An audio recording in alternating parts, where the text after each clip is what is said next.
خواب میں صوفہ دیکھنے کی تعبیر۔ بسم اللہ الرحمن الرحیم، السلام علیکم ورحمۃ اللہ وبرکاتہ۔ پرانے وقت میں اس کو نشست یا آرام دہ کرسی کہتے تھے، اور آج کے دور میں ہم صوفہ کہتے ہیں۔ تو اس کو ملا کے دیکھتے ہیں کہ اسلامی اور آج کی تعبیر کیا ہے۔ امام ابن سیرین کے مطابق خواب میں نشست یا آرام دہ کرسی جیسے صوفہ عزت، آرام، دنیاوی آسائش اور معاشری رتبے کی علامت ہے۔ اگر یہ پرانا یا ٹوٹا پھوٹا ہو تو مایوسی، مشکلات یا کسی عہدے سے گرنا، لیکن اگر یہ خوبصورت ہو تو خوشحال زندگی، عزت اور عزائم کی تکمیل کی نشاندہی ہے۔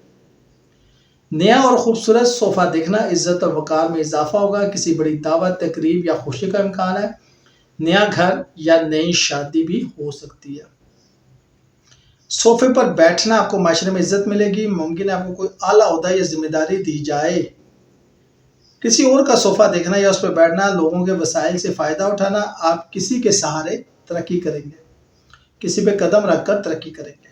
لیکن پرانا یا گندا صوفہ دیکھنا، زندگی میں کچھ پریشانیاں یا تھکن، آپ کے آرام یا اعتماد کو نقصان، پرانے تعلقات یا وسائل سے واپسی، وقار میں کمی یا کسی عزت دار رشتے کا ختم ہونا، گھر یا دفتر میں اختلافات کا اندیشہ، صحت یا مالی مسائل کا سامنا کرنا پڑ سکتا ہے۔